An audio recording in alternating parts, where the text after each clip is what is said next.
విజయ్ చంద్ర గారు, ముందుగా మీకు తోటి ప్యానలిస్టులకి ఏబిఎన్ వీక్షకులందరూ శుభోదయం అండి. జనరల్ గా మనకి లావు శ్రీకృష్ణదేవరాయలు గారు, లావు రత్తయ్య గారు అబ్బాయి, ఎడ్యుకేషనిస్టు, విద్యావేత్త. మనం చూస్తున్నాం రాజకీయాల్లో వారు వచ్చినప్పటి నుంచి కూడా చాలా సాఫ్ట్ స్పోకెన్ అండ్ దెన్ హుందాతనాన్ని మెయింటైన్ చేస్తారు. ఒక రకంగా చెప్పాలంటే అజాత శత్రువు అని చెప్పాలి. ఏంటి అటువంటి సెన్సిటివ్ ప్రాంతంలో కూడా అజాత శత్రువు అని చెప్పాలి.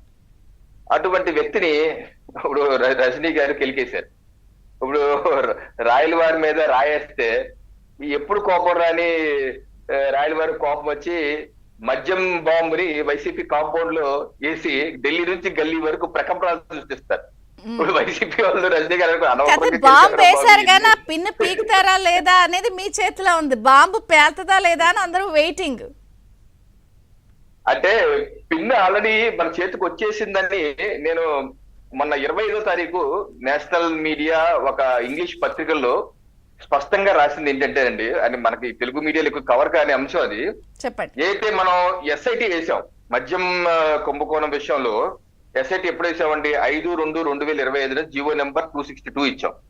రాజశేఖర్ బాబు గారు నేతృత్వంలో ఉన్నటువంటి 7 సభ్యుల ఎస్ఐటి. ఇది దేని ఆధారంగా? సిఐడి ప్రమోట్ చేసిన ఎకనామిక్ అఫెన్సెస్ ఎఫ్ఐఆర్ 21/2024. ఇది ఎప్పుడు? ఇది సెప్టెంబర్ 23, 2024 సాక్షాత్ ముఖేష్ కుమార్ మీనా గారు, ప్రిన్సిపల్ సెక్రటరీ గారు ఇచ్చినటువంటి సిఐడి ఫిర్యాదు ఎఫ్ఐఆర్. దీని ఆధారంగా ఇచ్చినటువంటి ఎస్ఐటి మొన్న 20వ తారీఖు నేషనల్ మీడియాలో ఏం రాశారంటే, ఒక major break through SIT has uncovered. ఏంటా మేజర్ బ్రేక్ త్రూ అంటే, అసలు ఈ యొక్క డబ్బుల యొక్క కట్టలు, ఇందాక అంటున్నారు కదా కట్టల పావులు ఎక్కడికి వెళ్ళాయని. ఈ కట్టల పావులు ఎక్కడికి వెళ్ళాయి, ఏ రూట్ లో వెళ్ళాయని పూర్తి ఆధారాలు వాళ్ళ దగ్గర లభ్యం అయ్యాయి. అంటే ఎకనామిక్ అఫెన్స్, ఆర్థిక నేరాల్లో అండి, ఎకనామిక్ అఫెన్సెస్ లో మనీ ట్రైల్ ఇంపార్టెంట్. ఎక్కడి నుంచి ఎక్కడికి వెళ్ళాయి, ఏ అకౌంట్ నుంచి అకౌంట్, ఏ షెల్ కంపెనీల నుంచి బయటకు వెళ్ళేది ఇంపార్టెంట్. అది ఎస్టాబ్లిష్ చేయాలి. అది ఆ ట్రైల్ ఎస్టాబ్లిష్ అయిపోయినట్టుగా. రెండోది, ఎవరైతే ఎకనామిక్ అఫెన్స్ ఇన్వాల్వ్ అవుతారు, ఢిల్లీ మధ్యస్థాల్లో కూడా ఎప్పుడు బయటపడింది, ఆ యొక్క అఫెన్స్ లో ఇన్వాల్వ్ అయిన వాళ్ళు అప్రూవల్ గా మారిపోయి ఉన్న విషయాలు కక్కేశారు, ఆధారాలు ఇచ్చేశారు.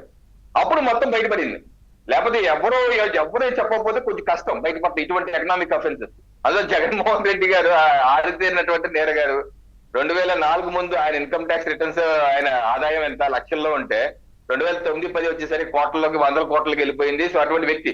సో ఆ యొక్క వాంగ్మూలం, ఆ యొక్క పేపర్లో ఏం రాశారంటే, సిఆర్పిసి సెక్షన్ 164 ప్రకారం మ్యాజిస్ట్రేట్ ముందు వాళ్ళ యొక్క వ్యక్తుల యొక్క ఎవరైతే ఇన్వాల్వ్ అయ్యారో వాళ్ళు కూడా వాంగ్మూలం ఇచ్చారు అని చెప్పి రాశారు.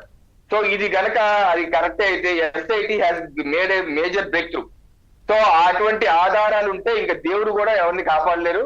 డెఫినెట్ గా దీనిలో ఈడీ, సిబిఐ అందరూ ఇన్వాల్వ్ అవుతారు. ఆ యొక్క మనీ ట్రైల్, ఆ యొక్క వ్యవహారం అంతా బయటికి తీస్తారు. ఆ గుట్టు అంటే ఒకటి ఢిల్లీ లిక్కర్ స్కామ్ లో అప్పుడు ఉన్నటువంటి లెఫ్టినెంట్ గవర్నర్ ఐడెంటిఫై చేసి కొంత ఖజానాకి నష్టం వాటిల్లుతోందని చేసి పాలసీ మేకింగ్లోనే తేడా ఉందని గమనించి సో దీన్ని పంపిస్తే ఇమీడియట్గా మీరు ఆదేశించారు.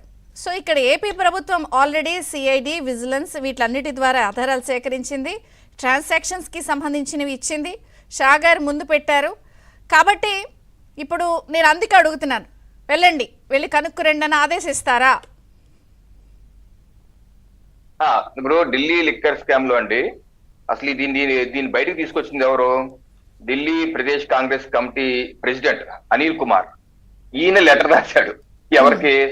ఎప్పుడు రాశాడు లెటర్? ఈయన 3/6/2022 Rakesh Asthana commissioner of police కి ఆయన లెటర్ రాసి మొత్తం వివరాలు ఇచ్చారు. కాంగ్రెస్ పార్టీ, ఆ పార్టీ రాష్ట్ర అధ్యక్షుడు. అక్కడ ఈ విషయాన్ని చీఫ్ సెక్రటరీకి వెళ్ళింది. అదే